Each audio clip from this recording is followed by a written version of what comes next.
What is up, guys? Welcome to Truth and Transparency. Good morning on this lovely Monday. Welcome all the members, whether you are old, new, subscribers, and then those lovely mods. Today's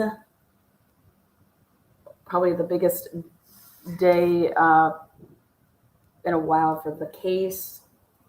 Bryan Kohberger, will he have an alibi defense? Now, again, good morning, everybody.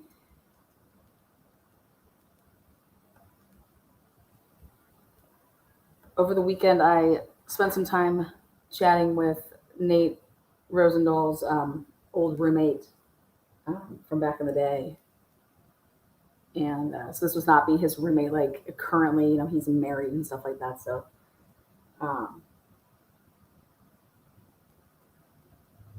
so we are going to get into things like that down the road here.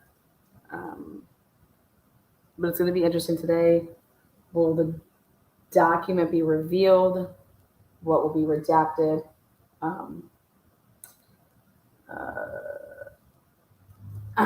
So things like that. I'm excited to hear what you guys think, but it's important to know that what an alibi defense is. You're going to be coming with some receipts, and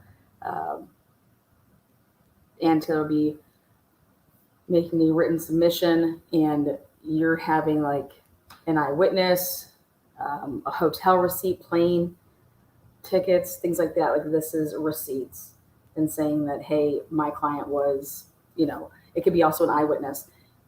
If somebody is your alibi, you're with them, phone records.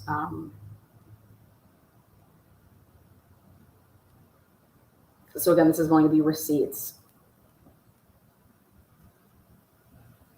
Let's see what we got here. So again, hello and good morning to everybody. One of the most powerful and compelling legal defenses can be when you provide, you establish an alibi.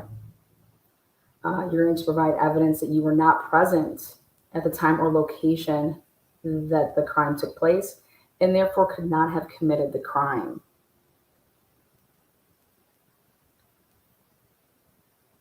Establishing an alibi dramatically increases your chances of being acquitted of the charges. And the court recognizes an alibi defense as a valid defense.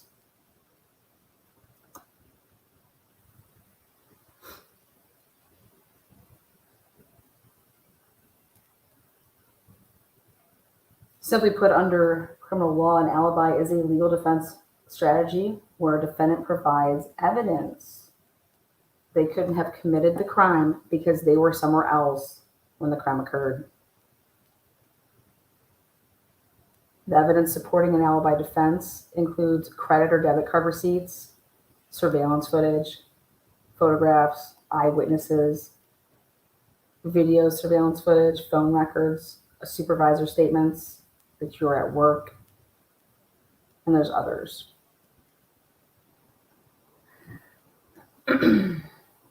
Usually a defendant must give prosecutors a written notice. They will be presenting an alibi defense.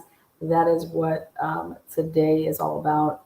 This deadline is the defendant's was ordered that July 24th, 2023 would be that deadline to give prosecutors written notice that they will be presenting an alibi defense to challenge the criminal allegations against them.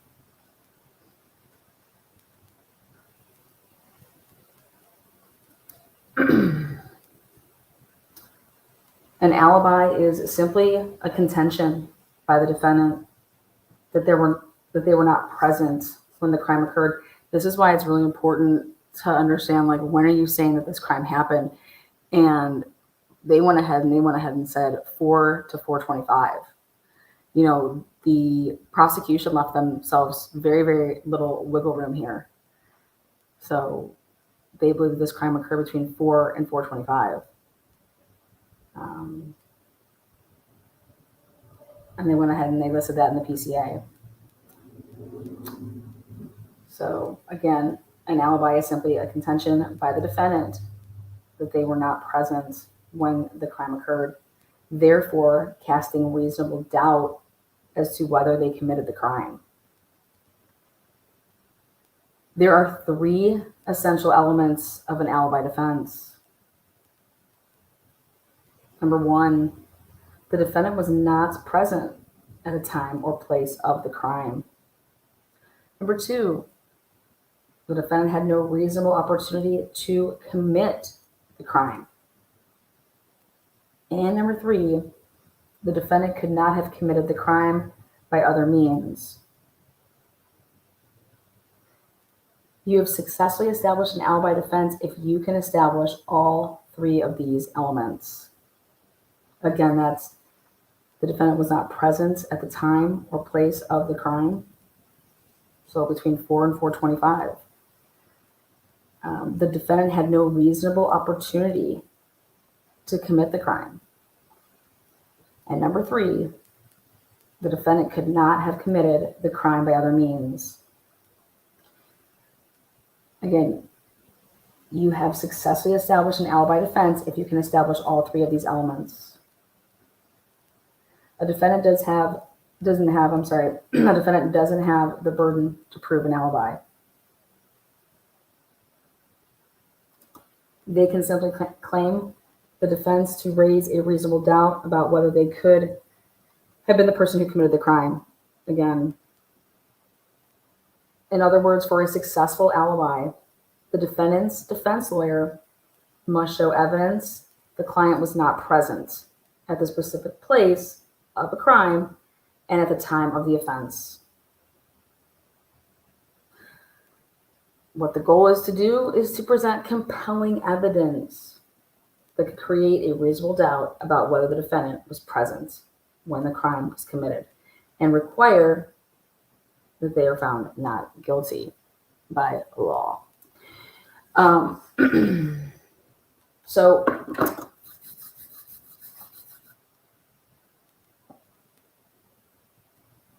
again, what is up?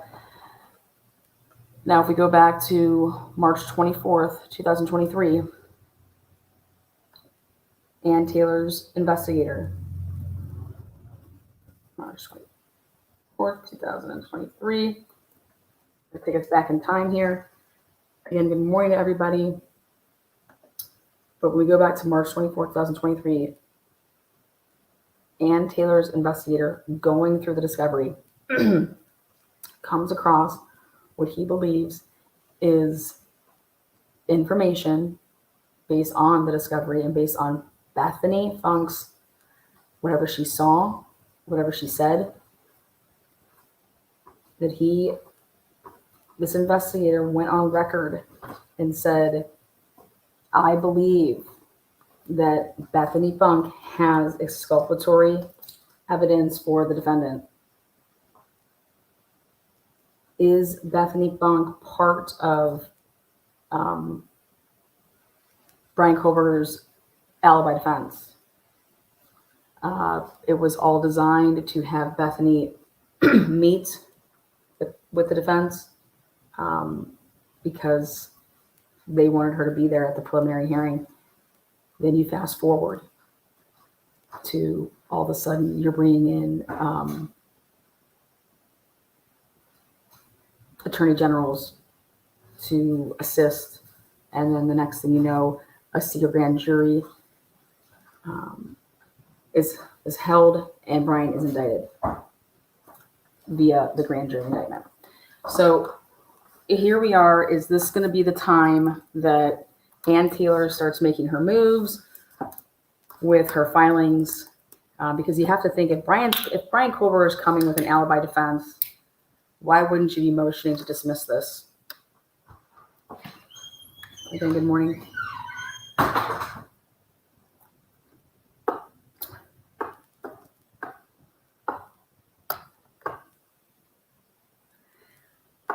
Also, I'm going to go ahead and say it.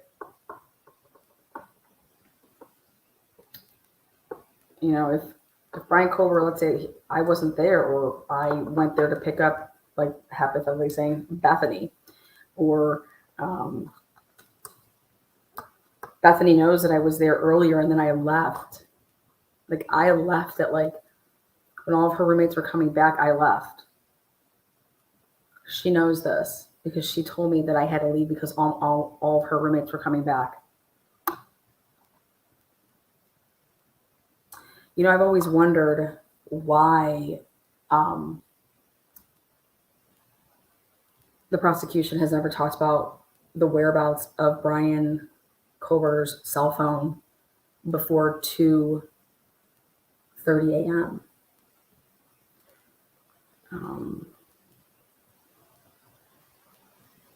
You know, when you got that search warrant, it didn't just take you to you had 24 hours before and 24 hours after. So again, I've always wondered why they were never pinpointing him on the map like they did afterwards from the time of the murders. Once they occurred, they were talking about, you know, where Bryan was at or where his phone was at and stuff like that. But there was no talks about his whereabouts prior to 2:30 in the morning, basically.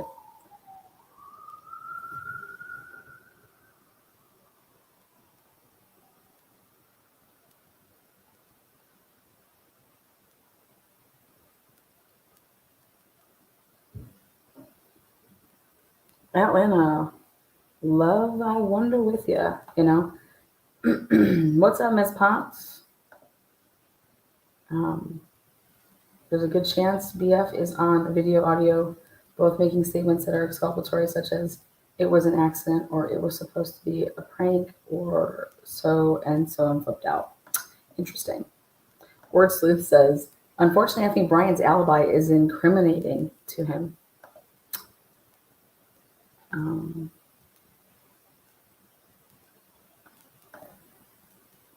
D. Small says he has to have some alibi just based on his phone's movements.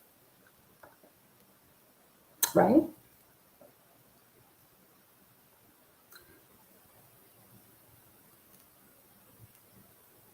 BK's alibi might be that he was an accessory to the murder, but not the killer himself, says Hash. The Moody Whistler says TNT. Boom, boom, boom. Again, good morning, guys. A sunny Monday here.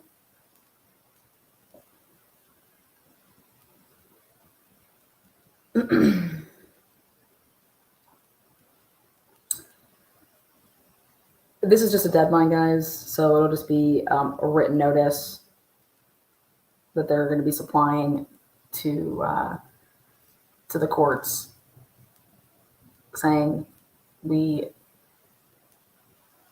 Kohberger has an alibi.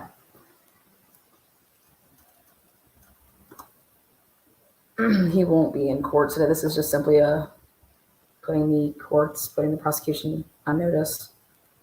They have to make their notice. Today's the deadline. So I know that the portal was having issues, uploading things, and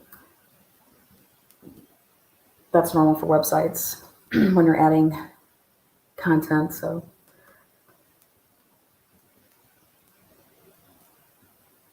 it's not going to say what his alibi is.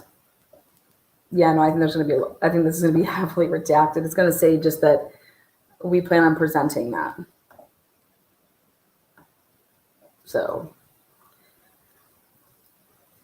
again, put a 1 in chat if you think that they're going to make that notice say a 1, or 2 that they're just going to forego that notice. Again, with e-filing, I believe that they have all the way up until 11:59 p.m. if they're doing e-filing.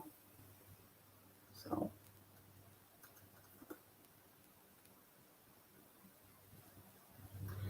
And remember, Bryan's famous words when he was in Pennsylvania is he's looking forward to being exonerated.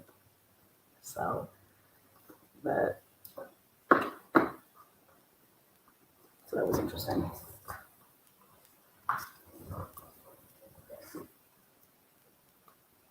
And you have to think that if Bryan's whereabouts with his phone would have helped secure an arrest of Bryan, that would have been in the PCA, in my opinion. You're not putting things in a PCA that go against arresting this person. So I'm very, very curious, where Bryan Kohberger was on, that day, as well as what are the dates of the 12 pings, would Bryan have, he's going to have bank records. So if he's peeing off of a tower because he went to, a place to eat in Moscow, for example, or he went shopping over there at the Walmart or something like that. So again, let's see what we got here.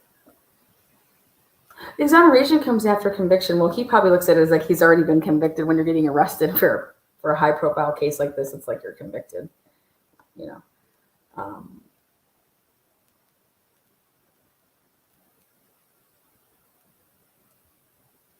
got ones and twos. Throw your ones and twos up.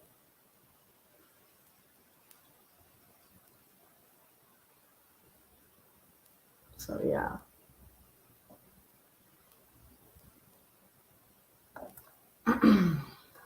All right, here you guys go. Pasting this. If you want to make your alibi known, don't take it the wrong way, but I have the 3-minute timer out. I'm just too nice when I put the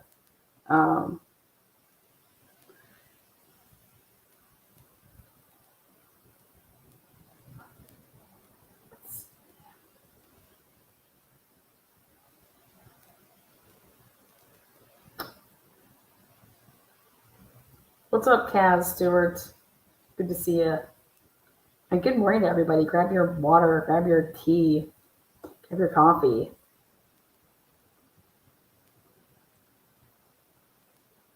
Oh, snap. Hop up and give us your thoughts. Something like that. Thank you, Michelle. Super sicker. Thank you for that. Very, very kind. Do you think it's an eyewitness? Do you think there is somebody that's, hey, I was with the man. We've been having sex for like a month,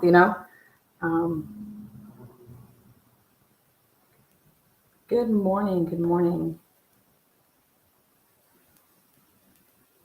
Yeah, and Taylor says no connect. Well, she said no connection to the victims. But she kind of left out like the surviving roommates considered victims, or is she just straight up talking about the deceased victims?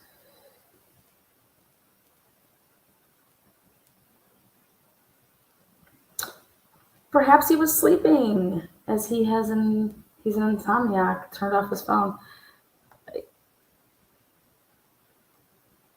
Sure, again,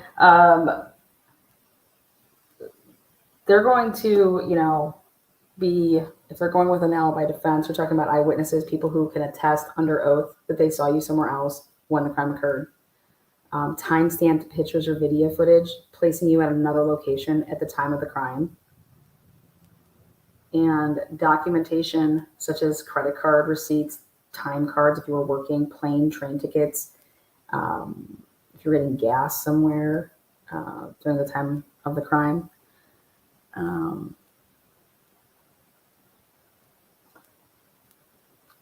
Also, it's kind of like the O.J. Simpson case in a way when you're deciding on when this crime occurred.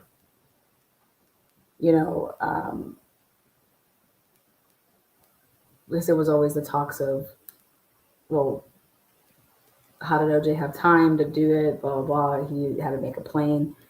But then you have the limo driver taking the stand, and he's talking about how OJ was late. I couldn't get anybody, he's talking about how he overslept and blah, blah, blah. So I agree with you there. Sarah Webb says, Lana, he's probably up in there solving this damn case. I bet you he probably already has it solved. Right? Because he either did it, right, or he has the discovery to look at it. No?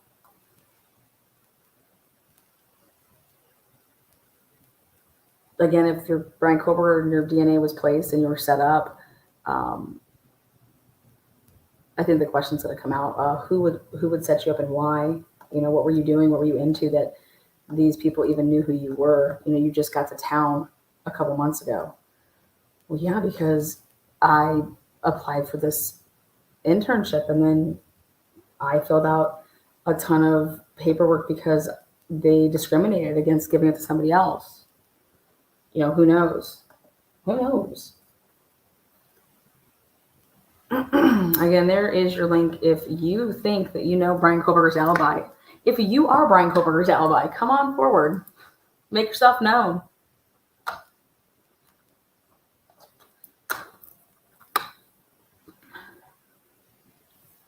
If your phone charge is low, do you ever just turn it off?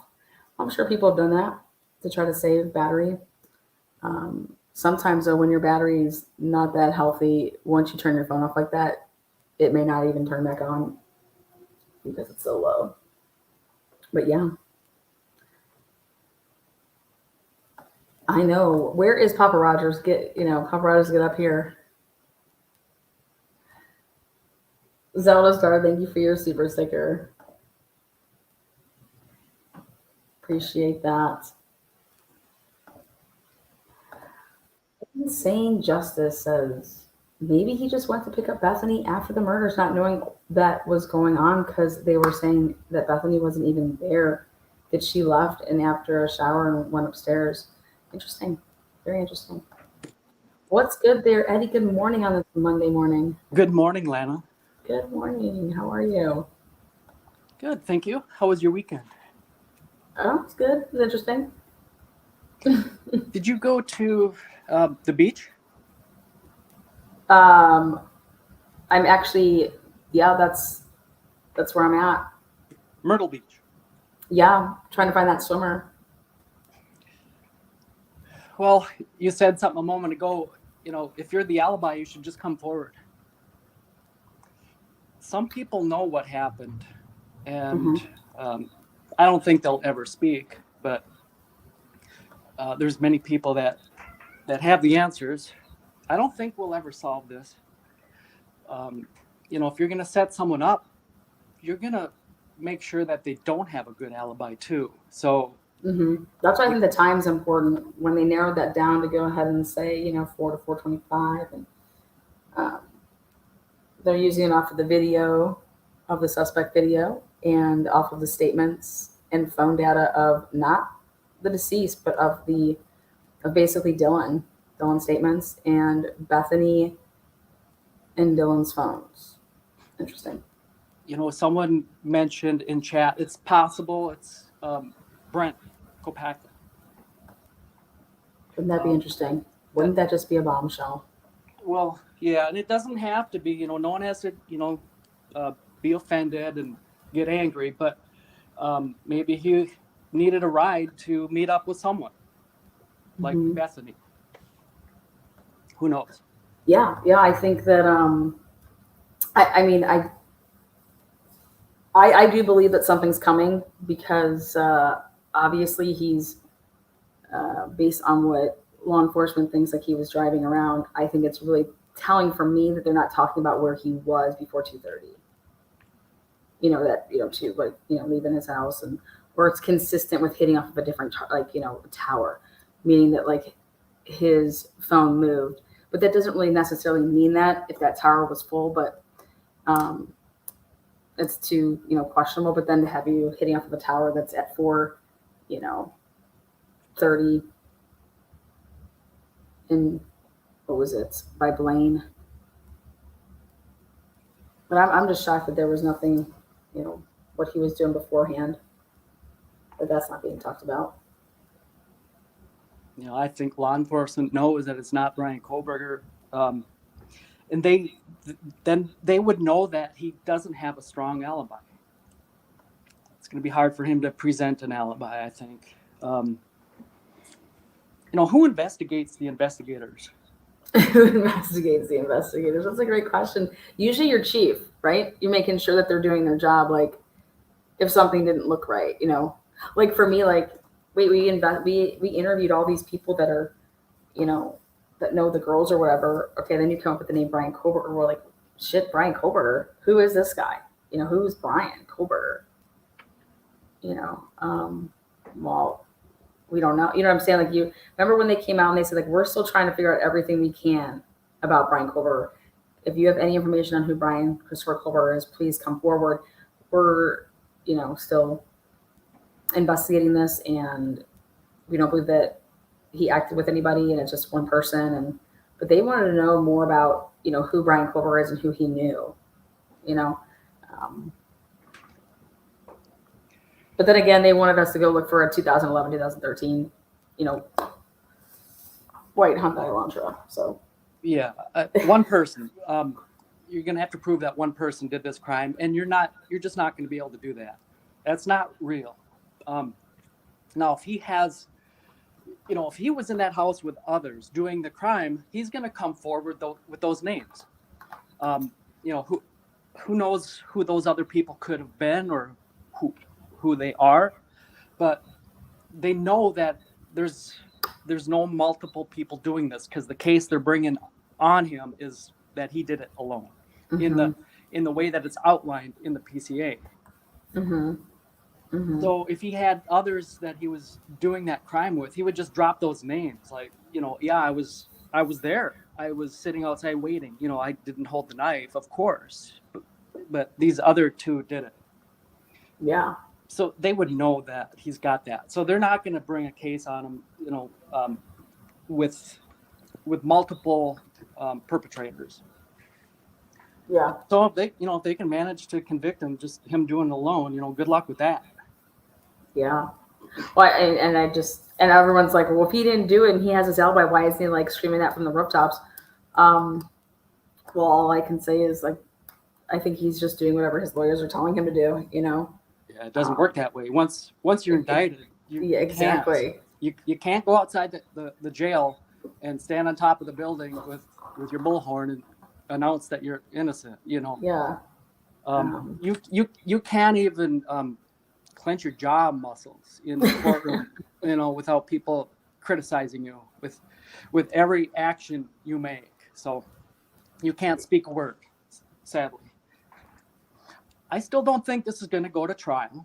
Yeah. I don't think that Bill Thompson wants any part of that. It'd be like, you or I stepping into the ring with Brock Lesnar. I mean, it's just going to be a bad day for you. I keep asking, I go back to remember when Bill Thompson spoke out and the cops had to go and they released another press release, and they were like, there was miscommunication, about Bill Thompson saying something to Bryan Etten, and then they had to like retract some stuff. It's like, what are you talking about? How is there miscommunication? It just showed me that the prosecutor and the police, how could he misspeak like that? Like, you'd want to be so clear when he was being interviewed by Bryan Etten.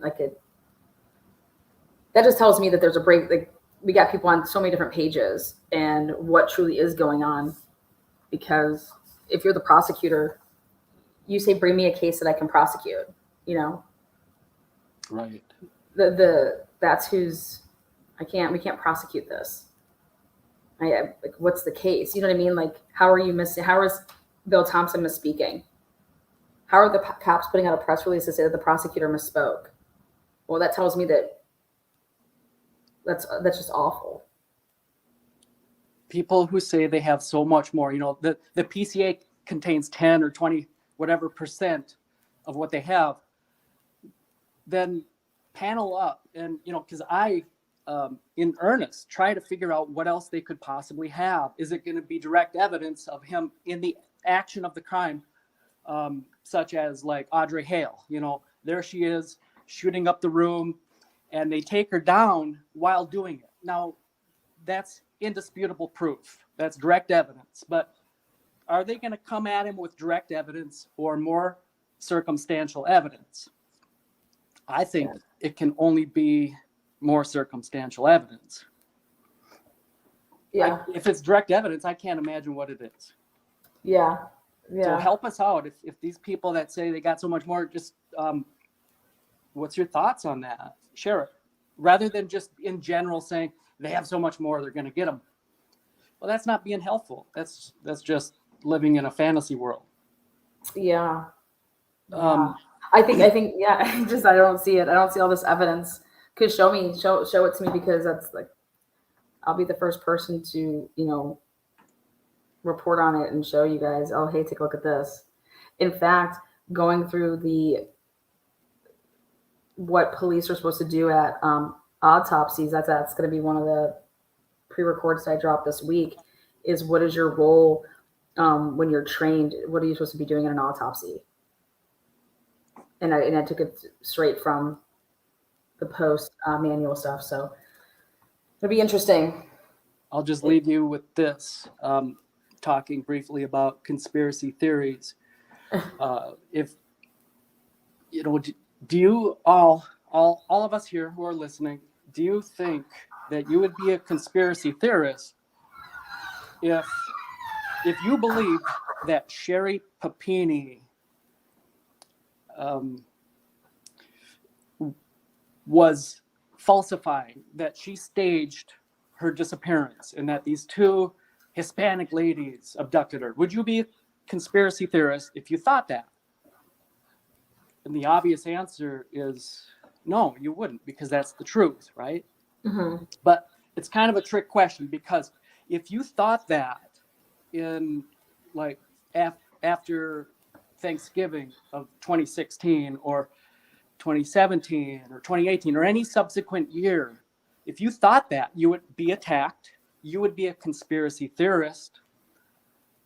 You would, if you posted that on your Facebook, that you believe that something ain't right here, and that's just not real life. I don't believe her story. There would be, you would almost stand on an island by yourself. There's not going to be many that stood with you in that belief. Most people would say, quit attacking the victim, right? So the parallel here is quite obvious, where we have this statement by Dylan, and it just doesn't make any sense. And if you're Corporal Brett Payne and you took that statement, you would know that it's nonsense. And if you included that statement in your PCA, it's almost you that needs to be investigated. Mm-hmm. There's something wrong, because you would press that person, Dylan, who's making this statement, because you know that she's showing deception. So, if I was an investigator, I would know that this story just isn't adding up, and I'm missing a piece here. She's not giving me everything. So, we are conspiracy theorists. See, anyone who wants the truth is the conspiracy theorist. Right. That is it. Yeah. It's interesting.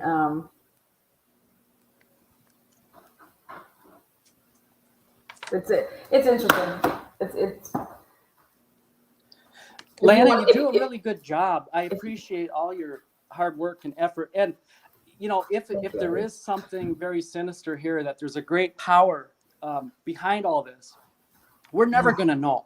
The room will always be split. The ones who right now that we're arguing with, that he's done it, he's the guilty guy, they're never going to come around.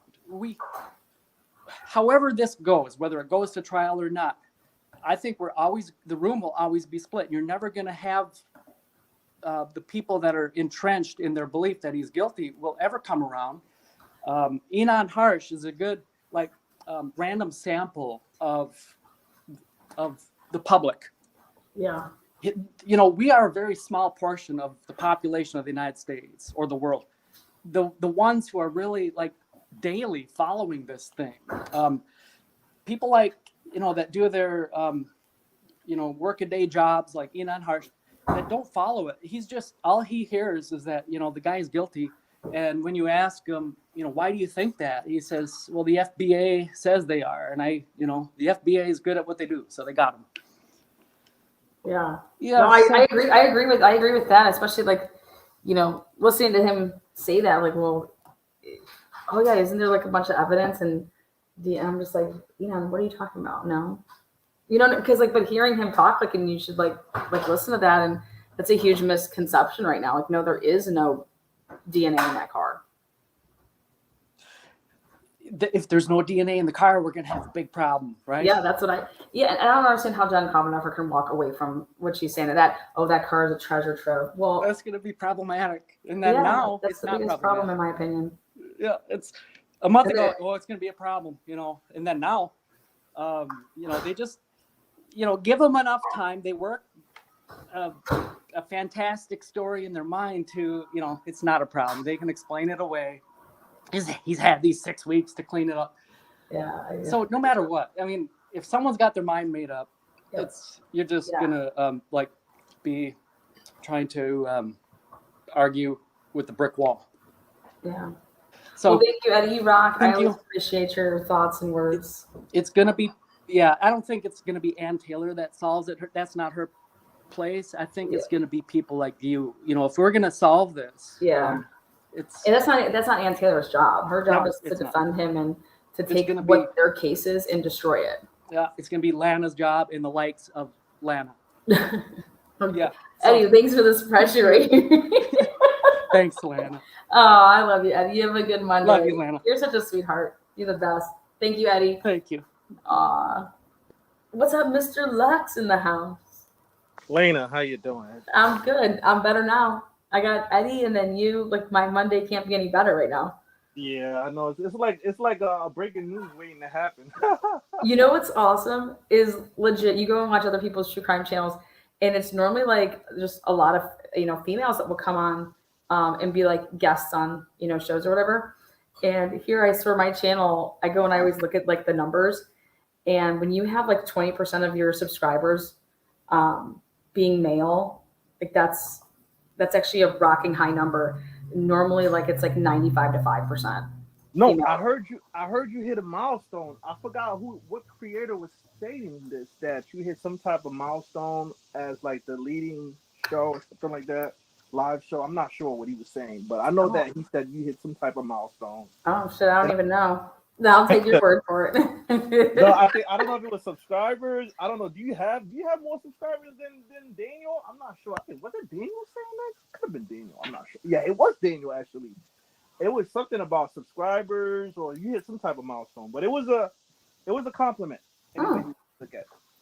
So I'll take it. I just want to touch on a few things. I have literally maybe 8% left on my iPad here, so I don't have to call anytime, but I'll be brief.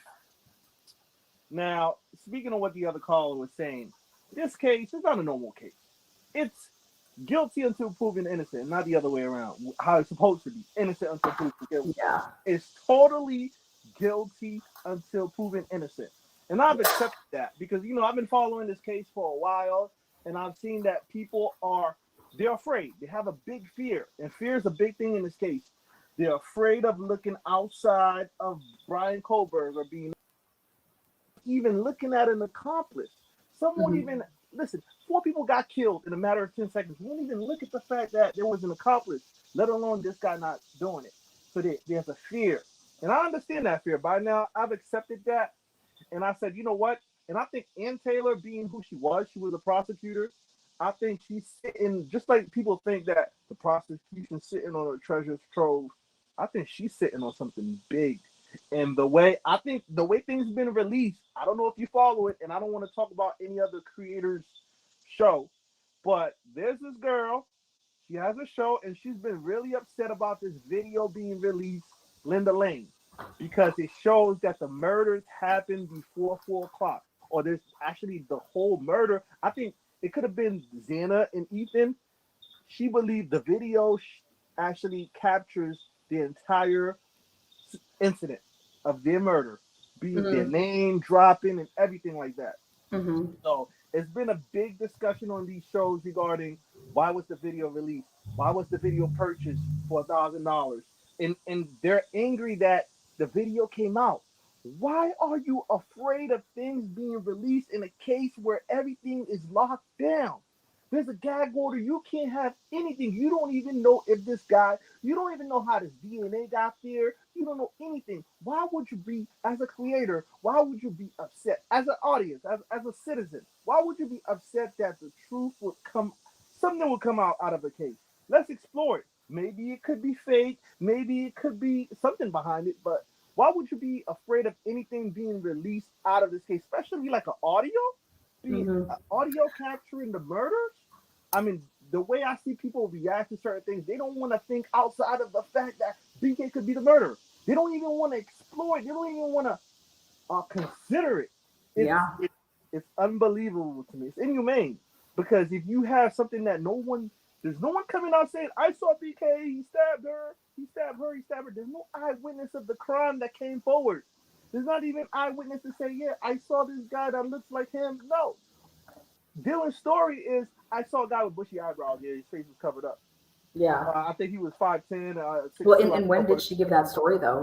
When was that actually even said? Was that said right off the rip? Because remember, it was just the police that said that they slept downstairs. You Uh-huh. know, they went to bed and that they didn't come back up until the morning. You know what I mean? Like that's not what you're saying now.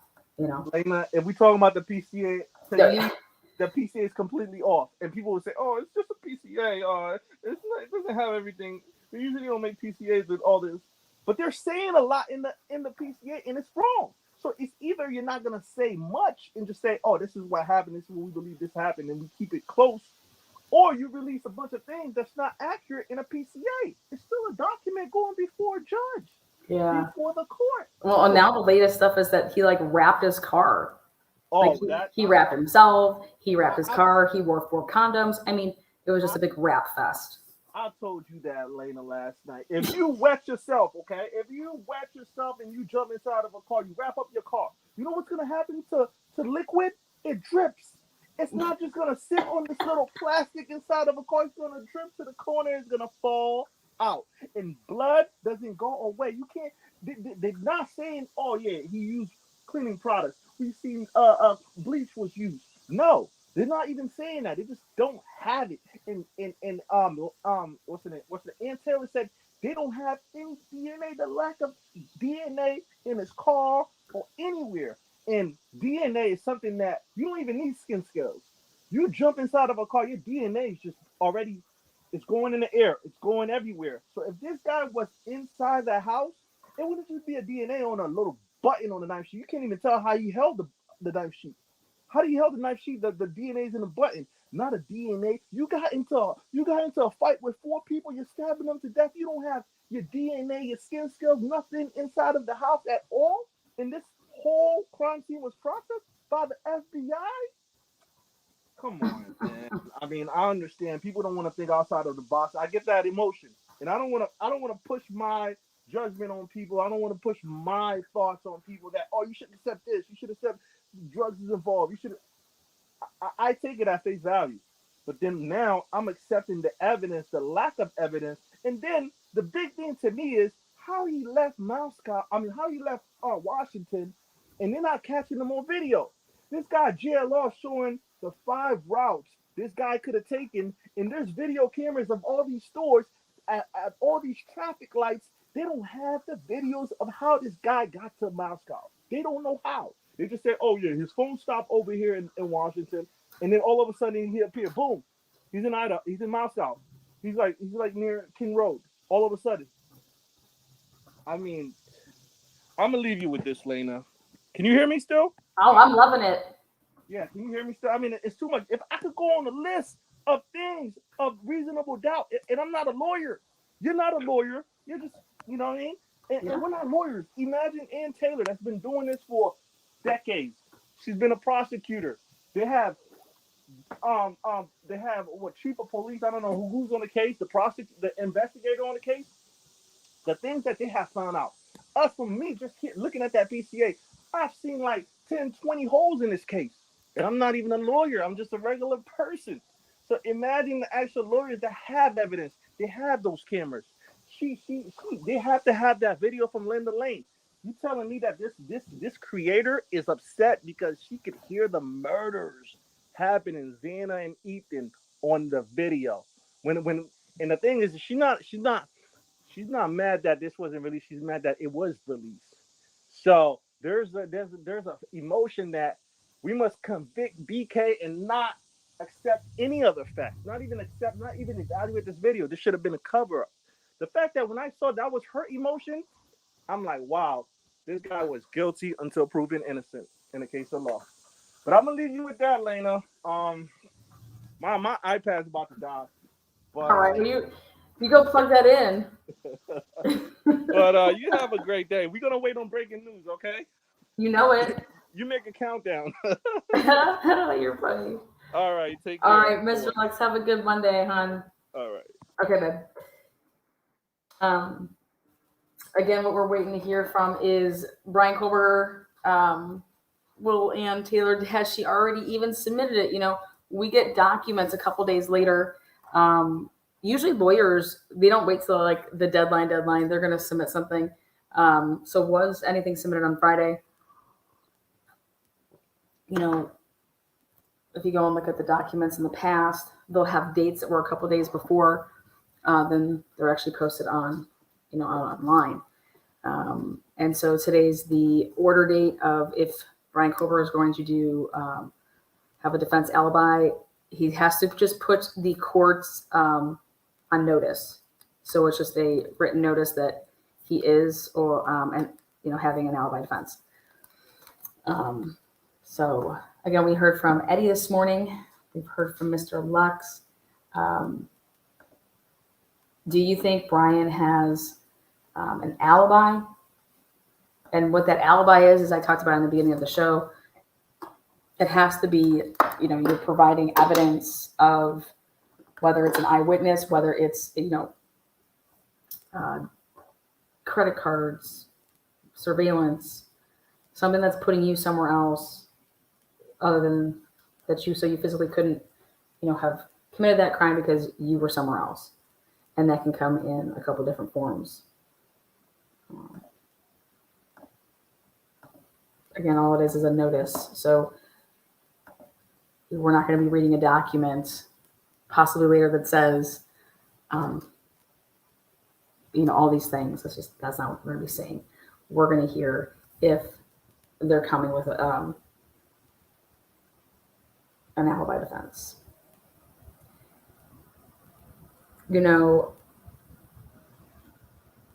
Always your guys' thoughts, opinions are always welcome. And I always ask that you do those respectfully. And I always ask that have some have some reasoning behind the things that you say. I think it's really important to always do that as well. And usually that comes by facts. So it is a fact that Ann Taylor is saying there was no forensics that are tying my client to any of these victims. There's nothing that was found in the car, his apartment. There's no forensics here that links my client to any of the victims, and there was no sign of a cleanup job. So that's where that's coming from. When somebody says, do you think that they're going to tell them all that? Well, they have to. The prosecution is handing over, that's what this discovery process is all about. Why the defense keeps saying, here's our 4th supplemental request, here's our 5th, here's our 6th. Where are these reports? We went, okay, you took the car, it was processed. What came back? Where are the hits at? Oh, okay, wait, there are no hits? Yeah, that's there. They know that. Ann Taylor has spoke about that in her motions. So that is fact. And then it's funny that mainstream media saying that was going to be a treasure trove, which it should have been. Okay, it should pause you to say, wait a second. There's no DNA. Look at all the things that they wanted from the search warrant, and really only look at what they took from his apartment. I was thinking about it the other night. Look around your house and think about what somebody would come in and what they would want to take. If they thought that you committed these brutal murders. What was in his apartment? And then when you go and you actually look at that list, it's very, very minimal, and it's very, very you think a pillowcase with blood on it? You think he brought a pillowcase to that crime scene? And it's the victim's blood? Like, I don't know where people's brains were when they were reading that to say, oh yeah, there was like brown stuff and red stuff on pillowcases. Okay. Wouldn't he throw that away? No offense, but that's just wild to me. Justice says that she believes, again, Bryan was in the parking lot with Bryan, and the prosecution will never be able to place him in that flipping house.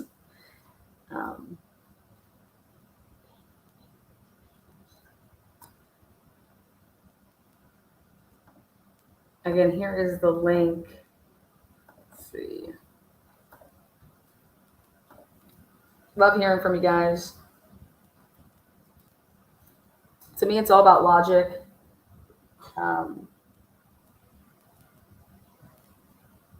So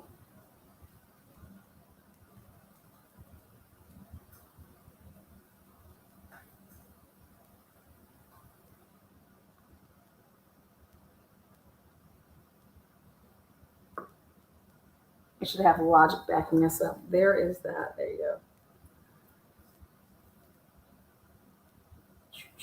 There's that one. I think he was in his car. Sorry, that went too fast. Thank you there, Patricia. Lana put so much work into this. Bless her heart. Love her. Oh, X is back to you. Good morning. All you have to do is just hit the unmute button and you should be good. Hey, good morning. How are you? Oh, fabulous on this lovely Monday. Right? I was so glad I got to catch you this morning. I know. I normally don't get to hit the early live, so. How was your weekend? It was okay. One of my teeth got chipped off, so I'm waiting on a dentist to call back. Other than that, it was a great weekend. Well, that's good. Yeah. Other than that small setback. Well, hopefully everything works out with that. Yeah, it will. But yeah, so what's up? What do you think? You think he's going to come with a notice to be submitted by the end of the day today? So I do. I believe that he's going to have an alibi, but I don't think he needs one. I really do think that he wouldn't even have to submit anything, and this is going to get thrown out. I've been following like every single step that not just you have been covering, but Ann Taylor has been doing. And there's so many holes in this investigation and so many things that they did incorrectly.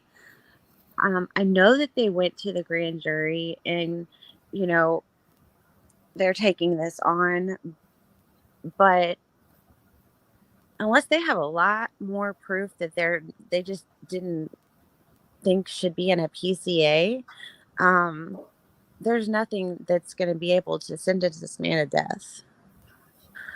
And if they do, there's going to be like, golly, protests out of this world. I mean, I imagine like it would be crazy because the Bryan Kohberger train is growing even bigger and bigger. And, it's not about like everyone thinking that, I don't know. I hate the way that it's portrayed. Like we're we're supporting a killer. That's not what it is at all. We don't believe he did it because there's no proof that he did. And this could literally be any of us. I would want as many people that are going hard for him for me if I were in that position. So, yeah, I don't think that the prosecution can actually pull this case off. Either way. That's Yeah. where I stand. I think that when you guys come on here and you guys explain your logic and stuff like that, I see people's brains working. I see people's passion working.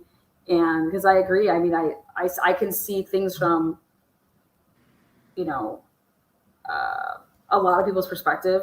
But the one thing that I can't see is how people can literally say, with what we have, that you're going to just say that this man is some monster guilty, did all of this with what we have. Okay.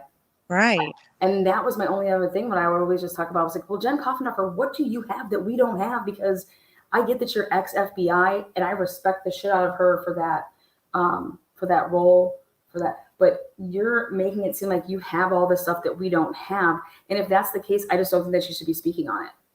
Because absolutely. Because then that just, I mean, because what you're saying, you want to talk about people that are acting like something's fact and something like that.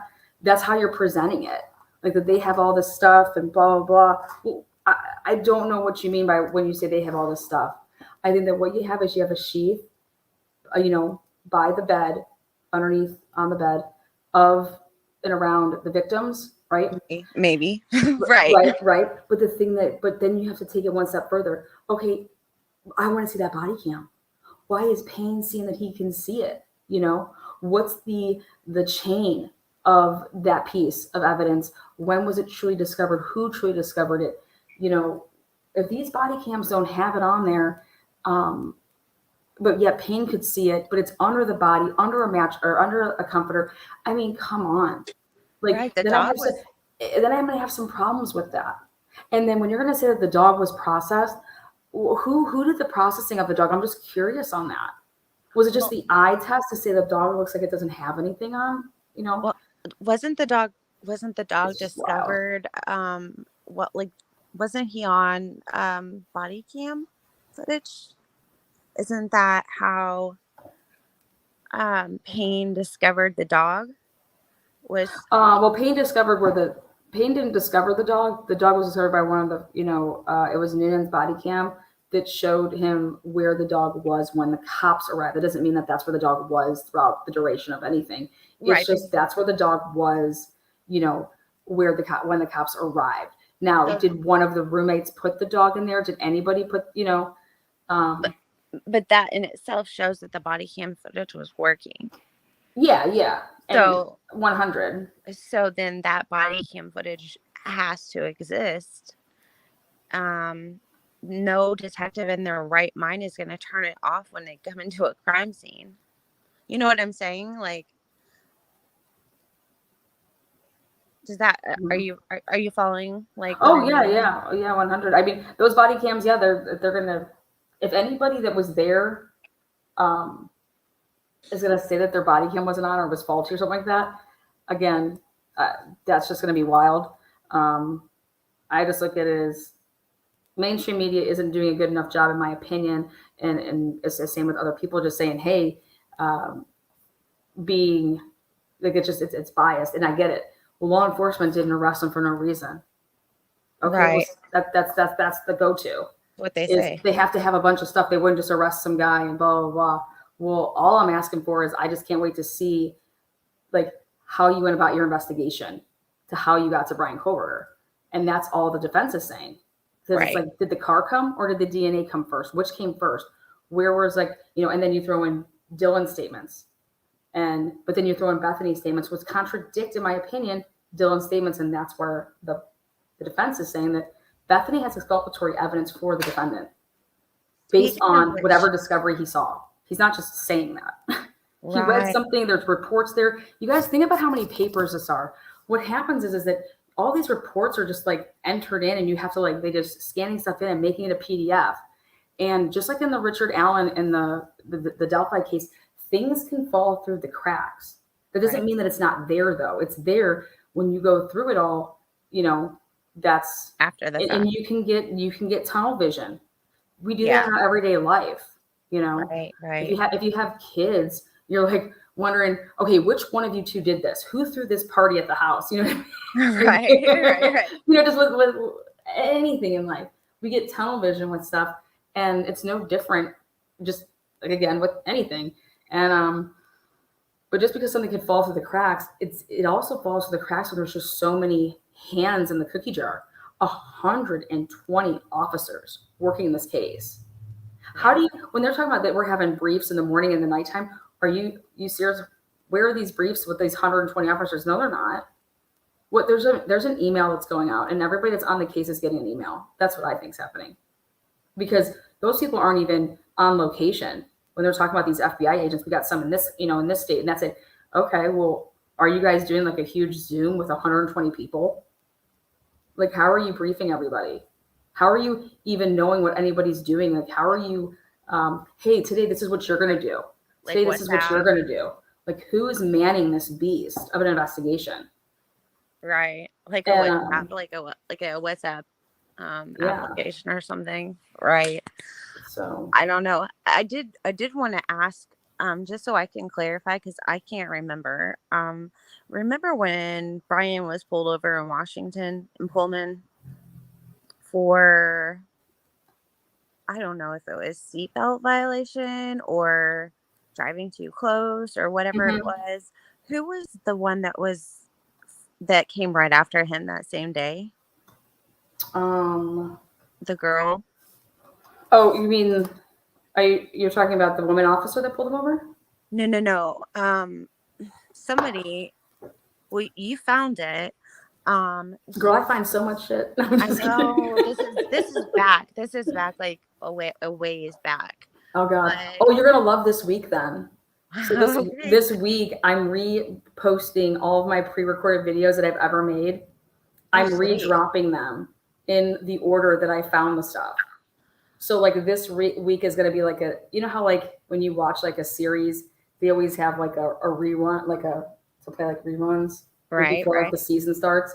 So I went ahead and I took all my pre-records and anything that I found, and I'm putting them out in order over the course of this week to like recap. Sweet. Good, because there's going to be a lot we missed. So hopefully that helps. I'm trying to think of, you said that it was a female. Yeah, it was like within an hour or maybe that I don't know if it was Emma Bailey or if it was Beth. I don't remember which one it was. It was one of the key players, and it was a female that got pulled over in Pullman within like an hour or two. Now, see, I'm repeating what I heard, so I could be inaccurate in what I heard. But I remember it so vividly, and I just can't remember exactly what person that was. But I think whoever that was possibly could be his alibi. That's why I'm trying so hard to remember that particular episode. I'll find it though. I'll find what you're saying, and I'll find what you're saying, and it's the day. I'll make a special post and say this. This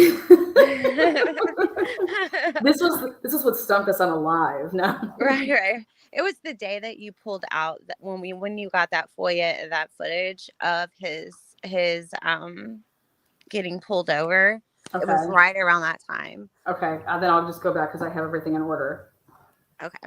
Well, I'll hop off here so somebody else can call and talk to you. I just wanted to hop up and say hi and tell you I don't know that he really even needs an alibi, but I think he has one. Yeah. Well, you're a sweetheart, and I'm gonna be popping on back to do another live here at, let's see, this evening. Once I believe that if we see these documents released, they like to release them between 5 p.m. and 7 p.m. Eastern Standard Time. Right. So I'll be here. All right. Well, you're a sweetheart, and you have the best rest of your Monday. Okay. You too. Thanks. All Sam. right. Bye, love. Everybody's awesome. What is up? The Evil CJ Show. Love you. Love you. Love all of our creators. Everybody does. Everybody works and puts a lot of time in, and I appreciate those that stop by. I know it's a lot to do when you're running your own channel. So then everybody thinks that we can just watch everybody's stuff. There's just not enough time in a day.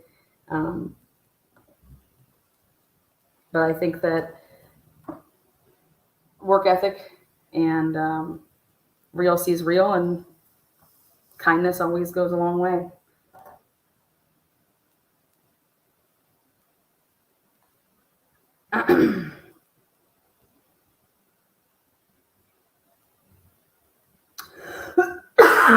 Excuse me. Excuse me. All my Europe people, love you guys. This time slot's like money for you guys.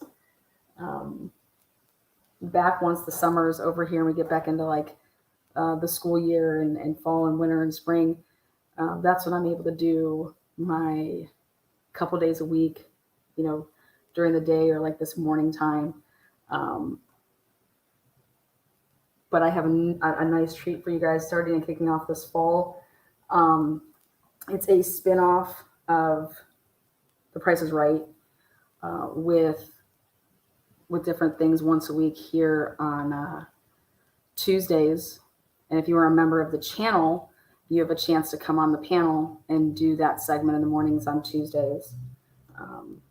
It's true crime and truth and tag it. So tag that price. And that's one of the ways that I'll be giving away merchandise to the members.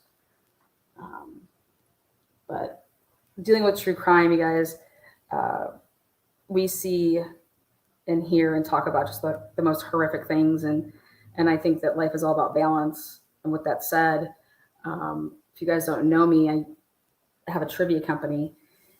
And what better way to sprinkle on some lesser, heavier, chat-provoking, thought-provoking lives than to be able to come and, you know, enjoy a laugh and mingle with people that on another level.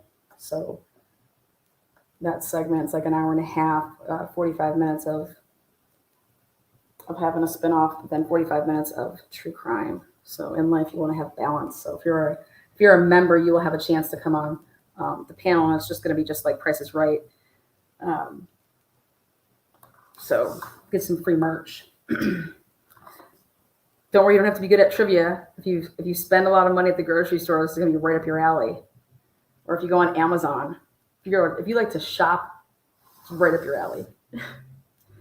So that cough sounds like bronchitis, Lana. I can promise you it's not that. No. But I love it here. The mods do an amazing job to make the chat what it is.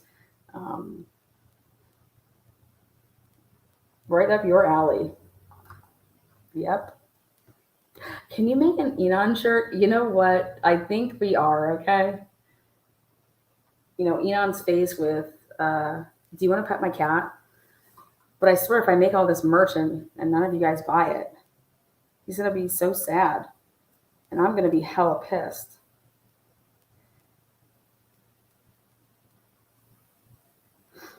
But yeah, so this week, please watch for the video drops from all my past stuff. It's going to be a nice recap in order of when we were coming across stuff. And they've been condensed into like 20 minutes. So I think you guys will like enjoy them. They're set and scheduled to drop and release. I think it's on like 3 a day, morning, middle of the afternoon, and then at night. And it'll have its own separate playlist. So that's what I'm doing this week because I am unplugging for 5 consecutive days to spend time with my family. And I encourage other people to, when they need to, unplug from the internet, live in the moment. So just make sure you're stopping over at the channel to check out, that playlist to recap some stuff.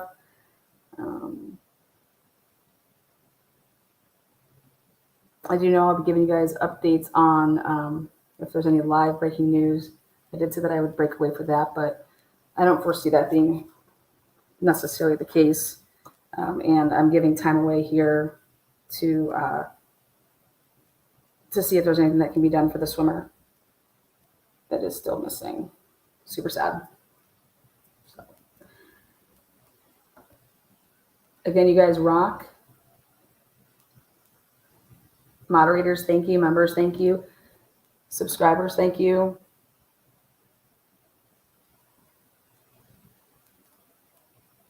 As soon as that document hits, I will be live going over that and anything else that drops with it. So I want to say thanks again to everybody that jumped on panel. Appreciate you guys. And until next time, Truth and Transparency appreciates all of you guys. And we will see you later on. Again, take care.